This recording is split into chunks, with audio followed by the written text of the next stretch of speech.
अभी तक जो है वो सीयूईटी के रिजल्ट्स की बातचीत हो रही थी। अब यहाँ पर आपकी यूनिवर्सिटीज के रिजल्ट आना शुरू होने वाले हैं।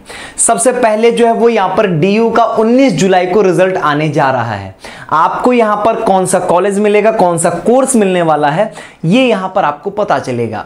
लेकिन बहुत इंपॉर्टेंट है कि जो CSAS का फेज 3 होगा सीट एलोकेशन का, उसमें आपके जो रूल्स एंड रेगुलेशंस हैं, जिन पॉइंट्स पे आपको बहुत ज्यादा विशेष ध्यान देना है, उनकी एक बार हम लोग यहाँ पर चर्चा कर लें। ये बहुत इंपॉर्टेंट है। सबसे पहले मैं आपको यहाँ पर टाइमलाइंस दिखाना चाहूंगा कि देखो होता क्या है कि सबसे पहले यहाँ पर ये रिजल्ट जारी करेंगे, वही जिसको कहेंगे कि फर्स्ट एलोकेशन जो है वो आपका यहाँ पर आएगा।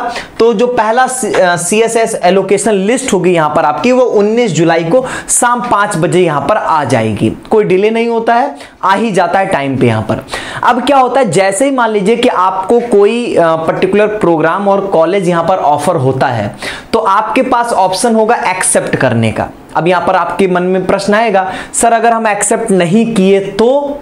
अगर आपने एक्सेप्ट नहीं किया तो आप CSAS की काउंसलिंग से बाहर, मतलब आप ये समझो कि DU की आपने सीट यहां पर खो दिया। अब यहां पर जो है वो आपके पास कोई दूसरा ऑप्शन जो है वो नहीं रहेगा। ठीक है, हाँ, स्पॉट राउंड जब आएगा तो उसमें आप पार्टिसिपेट कर सकोगे, लेकिन अभी जो है वो आपके रेगुलर राउंड से आप यहां पर बाहर कर दिए जाओगे। तो आपको सीट पसंद हो या ना पसंद हो, यहां पर एक्सेप्ट करना कंपलसरी है। अगर आप चाहते हो कि अगले राउंड्स में कंसीडर होना कि क्या पता इस राउंड में अच्छा नहीं मिला, अगले राउंड में अच्छा मिल जाए। अच्छा तभी मिल सकता है जब आप एक्सेप्ट करोगे। एक्सेप्ट तो चलो हमने कर लिया। एक्सेप्ट करने का आपके पास 19 से 21 जुलाई 2 दिन का मौका होगा। आप जैसे ही एक्सेप्ट करोगे, एक्सेप्ट करने के बाद जो भी पर्टिकुलर कॉलेज होगा आपका, वो कॉलेज आपके डॉक्यूमेंट वेरिफिकेशन को यहां पर शुरू कर देगा। कॉलेज डॉक्यूमेंट वेरिफिकेशन करते समय अगर कोई उनको दिक्कत आती है, लगता है कि कोई डॉक्यूमेंट आपका गलत लगेगा, तो वो एक क्वेरी रेज करते हैं। कॉलेज जो होता है वो एक क्वेरी रेज करता है, मतलब अपनी प्रॉब्लम एड्रेस करेगा कि देखो आपके इस डॉक्यूमेंट में गड़बड़ी है, और वहीं पर आपको रिप्लाई करने का ऑप्शन भी मिलेगा। आप चाहो तो डॉक्यूमेंट अटैच करना होगा, जो कुछ भी जैसा भी रिप्लाई होगा आप दोगे। अगर वो रिप्लाई सेटिस्फैक्टरी रहता है, वो एक बार नहीं 2 बार तक वो क्वेरी रेज करते हैं आपके लिए, 2-3 बार तक वो कोशिश करते हैं कि आपका किसी तरीके से अलॉटमेंट कैंसिल ना होने पाए। अब आपकी तरफ से कोई रिप्लाई नहीं मिला या आपने सेटिस्फैक्टरी रिप्लाई नहीं किया उनको, तो उस केस में आपका अलॉटमेंट जो होगा वो कैंसिल हो जाएगा। अगर कॉलेज की तरफ से डॉक्यूमेंट वेरिफिकेशन में कोई दिक्कत नहीं आएगी, तो कॉलेज जो है वो वेरीफाइड एंड अप्रूव कर देगा आपको। किस चीज के लिए? पेमेंट के लिए। यहां पर तो वेरीफाई एंड अप्रूव जो होगा वो 19 से 22 जुलाई, एक्सेप्ट करने के बाद ही कॉलेज अपना काम जो है वो चालू कर देता है। 22 जुलाई तक यहां पर उनकी डेडलाइन होगी, वो आपको अप्रूव डिसअप्रूव जो उनको करना होगा वो कर देंगे। यहां पे आपका अप्रूव हो गया पेमेंट के लिए, तो तुरंत पेमेंट की लिंक जनरेट हो जाएगी। मान लो कि 19 को आपने एक्सेप्ट किया, 20 को आपका वेरिफिकेशन होगा, तो 20 को ही पेमेंट का लिंक आ जाएगा। आपके पास 23 जुलाई तक मौका है आपके पास पेमेंट करने का, उसके बाद आपके पास भी कोई चांस नहीं होगा। इसीलिए जैसे ही सीट यहां पर ऑफर हो, एक्सेप्ट कर लेना चाहिए, नहीं तो आप अगले राउंड में कंसीडर नहीं किए जाओगे। फिर एक ही ऑप्शन है कि बाहर हो जाओ, DU की काउंसलिंग से आपको कोई मतलब नहीं फिर यहां पे। अब यहां पर देखो क्या होगा कि जैसे आपने फीस पेमेंट कर दिया, फीस पेमेंट करने के बाद आपके पास 2 ऑप्शंस आएंगे, अपग्रेड या फ्रीज। फ्रीज का मतलब वो पर्टिकुलर सीट आपकी हो जाएगी, फिर उसमें आगे के राउंड से आपको कोई मतलब नहीं है। अपग्रेड पे क्लिक करोगे तो आपके प्रेफरेंसेस के जो ऊपर वाले प्रेफरेंसेस होंगे, उनके ऑप्शंस यहां पर आपके बन पाएंगे। अब वो तो मेरिट के बेसिस पे अगले राउंड में देखा जाएगा। तो एक बात का ध्यान दीजिएगा, जो प्रेफरेंस मिल गया उससे ऊपर जा सकते हो, उसके नीचे आने का कोई आपके पास विकल्प, कोई रास्ता यहां पर नहीं होता है।